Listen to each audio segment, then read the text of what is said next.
here in Southern California observing a Eucalyptus globulus, the so-called Blue Gum Eucalyptus, an Australian native, well adapted to California, and many large installations have been made over the years. Certainly over 100 years old, on site, used as windbreak on the edge of the property. We have a trunk circumference of 136 inches, so a big old timer, but we have just observed after the recent rains fungal bloom has occurred at the base of the tree. You can see it right here. It almost looks like a piece of coral, something you'd see in a coral reef. It's soft, spongy, and almost rubbery in texture. It's cool to the touch, it's full of moisture. We're just going to observe this. We will remove this fungus today and treat the site. We're going to try to arrest fungal activity with orange rind oil, see if we can slow down this fungus activity so the tree's root system is not decayed before our very eyes. It's right at the base of the tree here.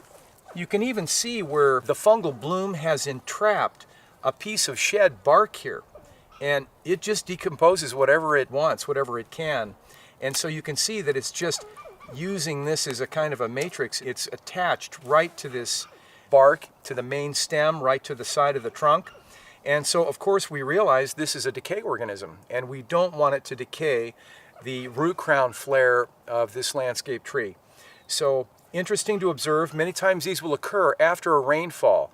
The rainfall will stimulate their development, and they'll flower into bloom, as we see here.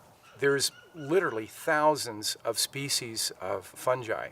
It's a rich and complex organism on the planet Earth. Fungi are not evil organisms. They're doing the job of recycling nutrients back to the soil, back to the earth, to be reabsorbed by other trees. So it's really breaking down the wood, breaking down exposed or decaying wood, and returning those nutrients to the soil.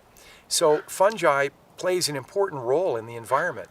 We just don't want it decaying the root systems of trees that we wish to retain. So in the case of this fungi, we want to suppress it to the point that it doesn't limit the lifespan of this tree. Even though it doesn't have a target, we don't want to let this tree just slowly decay before our eyes and then fail. This is a bit of a test and experiment to see if we can successfully suppress fungal activity. So we're going to clean around this, we're going to remove the bloom, and we're going to treat the site to see if we can slow down or suppress even to zero this fungal activity that we've observed on this tree. We have a couple trees on site that are doing the same thing. This could possibly be the result of root injury that happened some years ago.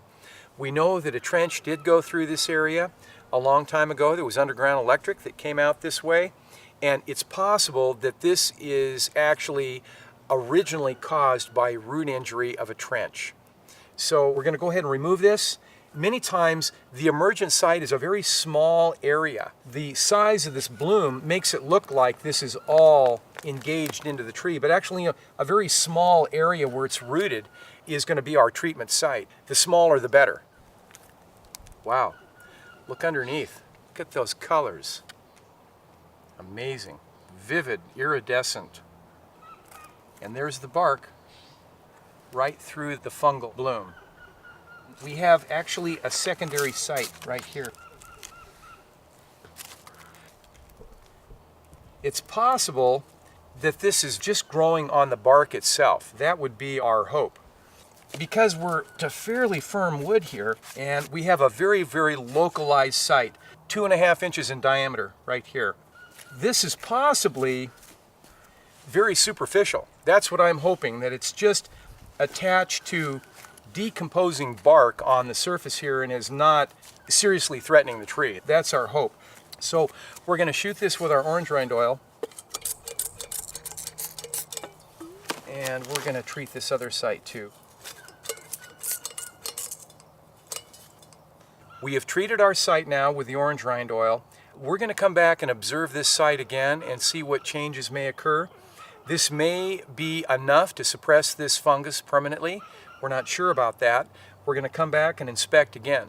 This is the first time we've had a fungal bloom on this particular tree. We're taking this very seriously. We're going to continue to treat and monitor this site to see if we can suppress this fungus from continuing to be active at the base of the root crown flare of this eucalyptus.